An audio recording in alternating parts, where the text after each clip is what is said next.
Президент Садыр Жапаров 23-июльда Бишкек шаарындагы Бишкек парк соода борборунда ачылган эмдөө түйүнүндө коронавируска каршы Кытайдын Sinopharm вакцинасын алды. Өлкө башчысы андан кийин элге кайрылып, элди эмдөөдөн өтүүгө чакырып, вакцинацияга байланыштуу жалган маалыматтарга ишенбөө керектигин айтты. Социалдык түйүндөрдө элге кайрылып, бул вакцина туура эмес, элге зыян алып келет дегендерге ишенбегиле. Аксакалдарга да кайрылам, элди антип адаштырбаңыздар. Вакцинаны эч ким кыйнап алдыртпайт. Ар бир адамдын жеке каалоосу менен болот, деди президент. Ал ошондой эле Кытай Кыргызстанга вакцинаны бекер бергени, Кыргызстандын калкынын 70% эмдөөдөн өтпөсө, алага катыш болбой турганы тууралуу жалган маалыматтар тарап жатканын кошумчалады. Вакцина алгандан кийин каза болгон бейтаптан улам комиссия түзүлдү. Бишкектеги травматология жана ортопедия илимий изилдөө борборунда 21-июлда 46 жаштагы бейтап ажал тапкан.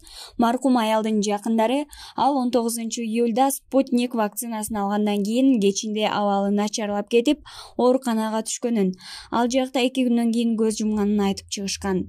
Дарыгерлер тиешелүү экспертизанын жыйынтыгын күтүү керектигин билдирип, алдын ала божомол чыгарбай турууга чакырышкан. 22-июль күнү кечинде Бишкек Нарын-Торгар автожолунун Нур айылындагы бөлүгүндө Honda Step вагон жана Mitsubishi Pajero үлгүсүндөгү машиналар кагышып, 6 киши мүрт кетти. Чүй облустук милициясы төртөө кырсык болгон жерден үзүлгөнүн, экөө 23-июлда эртең менен аймактык ооруканада жан бергенин билдирди. Өзгөчө Кырдаалдар министрлиги жаракат алган дагы 3 кишинин абалы оор экенин кабарлады. Ташиев менен Жапаров бийликти ортосунан бөлүштүрө албай, алардын айлана чөйрөсүндө жүргөн адамдардын да башы айланып калды. Бул тууралуу экс-министр Тилек Токтогазиев өзүнүн Facebook социалдык тармагына жазып чыкты. Байкуштар кимди угуш керек экенин да түшүнбөй калышты. Жапаров бир позиция менен чыкса, Ташиев пресс-конференцияларды берип, президенттин ыйгарым укуктарын ээлеп алгандай эле болуп, кээде Жапаровдун позициясына каршы пикирин билдирип коет. Жапаров шайлоого өзүнүн мекенчил партиясын чыгарбайм деп чечим чыгарса, Ташиев шайлоого Ата журт Кыргызстан партиясын чыгарып, жергиликтүү кеңештерди көп жерлерде өзүнүн колуна алып алды. Бул кырдаал албетте Жапаровго жана анын жанында жүргөн адамдарына жакпады. Ошол үчүн айыл өкмөттөрдү жана мэрлерди дайындоо боюнча акимдер чечсин деген нормаларды жаңы мыйзамдарга киргизип жатышат. Күчтүү жергиликтүү бийлик — бул Борбор Азия өлкөлөрүнүн арасындагы биздин салыштырмалуу чоң артыкчылыгыбыз.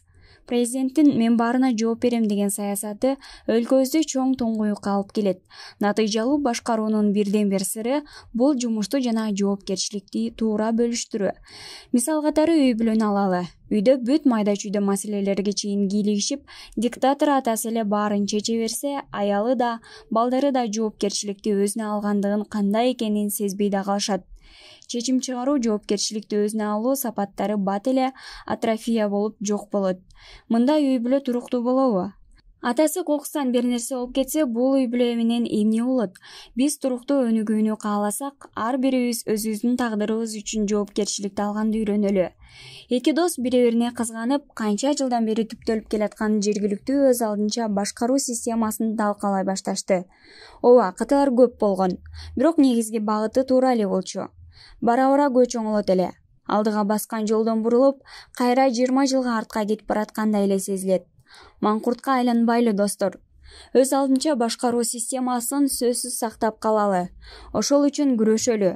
Ал эми эки дос болсо, бири-бири менен сүйлөшүп алып, бирөөсү саясаттан тез убакта кетип калыш керек болуп калды. Антпесе эки дос эки дөөгө айланып, ортосунан Кыргызстандын мамлекет башкаруу системасын таптакыр эле талкаламай болушту, деп жазды экс-министр Тилек Токтогазиев.